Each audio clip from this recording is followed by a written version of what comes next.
இப்போ ரம்யா முதலிரவுலேருந்து தான் தப்பிக்கிறதுக்காக கார்த்திக் மேலே அபாயமாக வந்து இவ்வளோ பெரிய பழிய போடுவா அப்படின்னு சொல்லிட்டு கொஞ்சம் கூட எதிர்பார்க்கவே இல்லை. ஏன்டா பழிய போட்டோம் அப்படின்ற அளவுக்கு நம்ம கார்த்திக் சரியான தண்டனை கொடுத்துட்டாருங்க ரம்யாவுக்கு. அண்ணன் பொண்டாட்டின்னு கூட பார்க்காம காலில் கிடக்கிற செருப்பை கழட்டி அடிக்கவுமே இந்த ரம்யா ரொம்ப பெரிய முடிவு எடுக்கிறா. அது என்ன, எப்படி, என்னதான் நடக்குது அப்படின்னு சொல்லிட்டு தாங்க இந்த வீடியோவில் நம்ம இப்போ பார்க்க போகிறோம். என்ன ஆகுது அப்படின்னு பார்த்தீங்கன்னா, ரம்யா வந்து ரொம்ப போராடிட்டு இருக்காங்க. முதல் இரவு எப்படியாச்சும் வந்து தட்டி கழிச்சே ஆகணும் அப்படின்னு சொல்லிட்டு பிரச்சனைக்கு மேலே பிரச்சனை பண்ணிக்கிட்டே இருக்கா. எல்லா பிரச்சனையுமே வந்து அன்னத்து மேலே தான் பழிய போட்டுட்டு இருந்த ரம்யா இப்போ அந்த காயின் வச்சு முதலிரவு நடக்கக்கூடாதுன்னு பண்ணதுக்கு எல்லாத்துக்கும் காரணம் இந்த கார்த்திக் தான் அப்படின்ற மாதிரி பழிய போடவுமே வீட்டில் உள்ளவங்க எல்லாரும் என்ன நினைப்பாங்க, ஏற்கனவே காதலிச்ச பொண்ணு அப்போது இவ சந்தோஷமாக இருக்கக்கூடாதுன்னு இப்படி பண்ணால் அது கேவலமாக நினைப்பாங்களா? எல்லாருமே கார்த்திக்கை கேவலமாக நினைக்கிறாங்க. உடனே கார்த்திக் இருந்துக்கிட்டு எது நான் பண்ணனா நீ பார்த்தியா நான் பண்ணதா? ஆமாம் நான் பார்த்தேன் நீ பண்ணதா அப்படின்ற மாதிரி ரம்யா சொல்லுவோமே, ரம்யா பொய்க்கு மேலே பொய் சொல்லிட்டு இருக்க, மரியாதையாக இருக்கிறது தான் உனக்கு நல்லது அப்படின்ற மாதிரி சொல்லுவோமே, ரம்யாவா மரியாதையாக அண்ணின்னு கூப்பிடு அப்படின்ற மாதிரி சொல்லுவோமே, உன்னை போய் எவனாவது அண்ணின்னு கூப்பிடுவானா? ஏண்டி நீ ஒரு ஆள் உன்னை அண்ணின் வேற கூப்பிடணுமா அப்படின்ற மாதிரி சொல்லும்போது அந்த இடத்துல கார்த்திக் வந்து ஸ்லிப்பாயிடுறாரு. என்னதான் லவ் பண்ண பொண்ணை அண்ணின்னு கூப்பிட்டா எப்படிங்க வலிக்கும்ல, அது என்னதான் அவங்க மேலே வெறுப்பு இருந்தாலும் பழி வாங்குற குணம் இருந்தாலும் அந்த வார்த்தை வந்து கஷ்டப்பட்டு அந்த இடத்துல ஸ்டன் அவுட் ஆயிடுறாரு. அதை ரம்யா பயன்படுத்தி ஏன் அண்ணின்னு கூப்பிட மாட்டேற, எதுக்கு அண்ணின்னு கூப்பிட மாட்டேற அப்படின்ற மாதிரி சொல்ல, சி வாயமுடு, நீ வந்துட்டு தப்பிக்கிறதுக்காக முதலில் நடக்கக்கூடாது அப்படின்றதுக்காக ஒருத்தர் மேலே பழிய போட்டுட்ருக்க, நீ வந்துட்டு நல்லவளாடி அப்படின்ற மாதிரி சொல்லவுமே உடனே வந்துட்டு ரம்யாவுக்கு ரொம்பவே கோவம் வந்துடுது. இங்கே பாரு கார்த்திக், நான் வந்து சந்தோஷமாக வாழ போகிறது உனக்கு பிடிக்கல அப்படி தானே அப்படின்ற மாதிரி கேட்க, ஐயா சாமி நீ எப்படி வேணால் வாழ்ந்துட்டு போ, எனக்கு அந்த பிரச்சனையே கிடையாதுன்னு சொல்லவும் சரவணனை வந்து கோத்து விட்றா ரம்யா.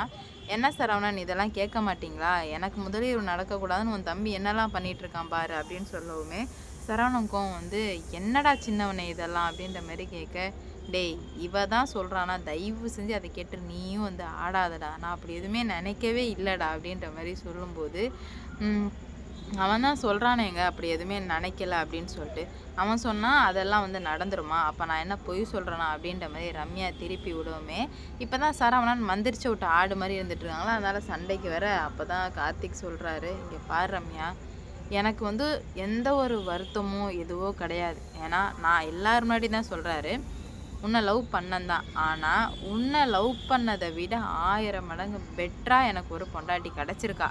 அதனால் நீ கிடைக்கலையோ இல்லை நான் உன்னை வந்து கல்யாணம் பண்ணலையோ அப்படின்ற மாதிரி நான் ஒருபோதும் வருத்தப்பட்டதே இல்லை. உன்னை பற்றி தெரியாத போது வருத்தப்பட்டிருக்கேன். ஆனால் அவனை பற்றி தெரிய போதும் என் அண்ணத்தை பற்றி எனக்கு தெரிய வந்த போதும் உண்மையிலுமே நான் பெருமை தான் படுறேன். இந்த கல்யாணம் நின்று போனதுனால தான் எனக்கு இப்படி ஒரு தங்கம் வந்து கிடச்சிருக்கா. அதனால் நான் வந்து வருத்தப்படவே இல்லை. நீ யார் கூட சந்தோஷமாக வாழணுமோ வாழு ரம்யா, எனக்கு எந்த கவலையுமே கிடையாது அப்படின்ற மாதிரி சொல்ல, அப்போ உனக்கு முதலீடு நடக்கணும், உனக்கு எந்த ஒரு வருத்தமும் கிடையாது, உண்மையை சொல்லு அப்படின்ற மாதிரி சொல்ல, அப்போ தான் வந்து கார்த்திக் சொல்கிறாங்க, உண்மையை சொல்லிடுறேன், எனக்கு வருத்தமாக இருந்தது தான்.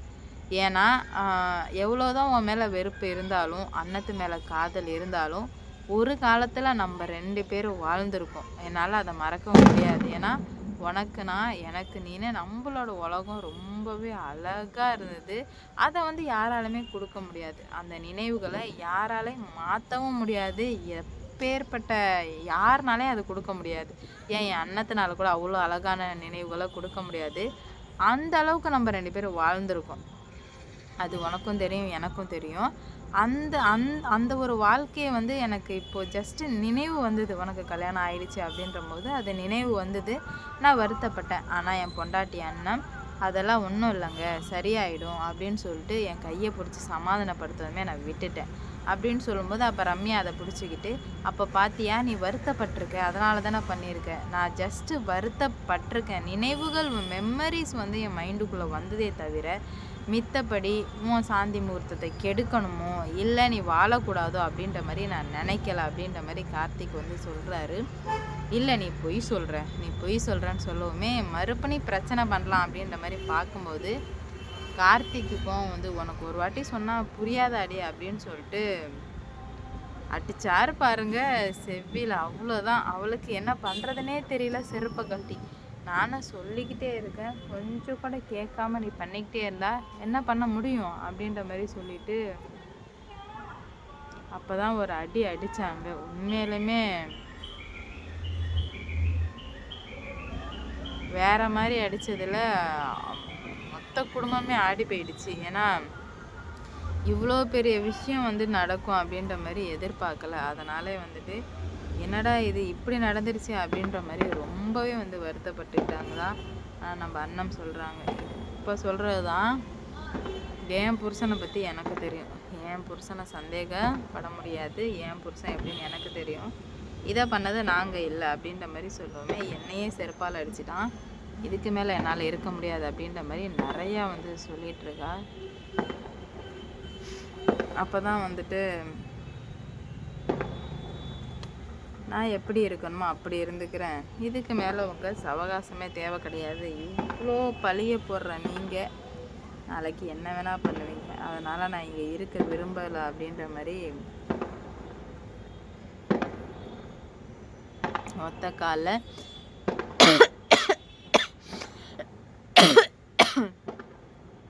ஸ்ட்ராங்காக முடிவுக்கு வர்றாங்க. இது எல்லாத்தையுமே பார்த்து ரொம்பவே கோபமாகி எனக்கு முதலீடு வேணாம் ஒன்று வேணாம் அப்படின்ற மாதிரி சொல்லுவேன்.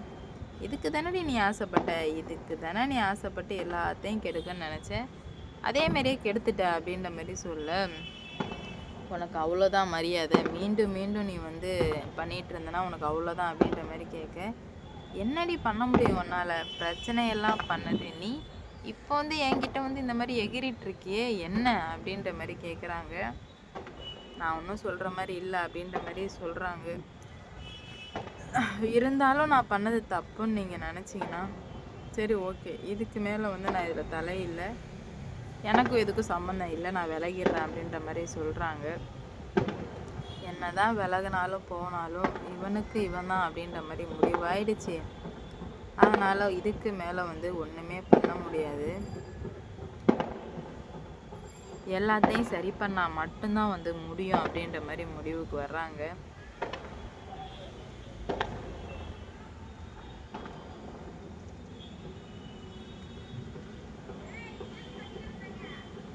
ஆனால் அந்த முடிவுலாம் எப்படி இருக்க போகுது என்ன அப்படின்ற மாதிரி தெரியல.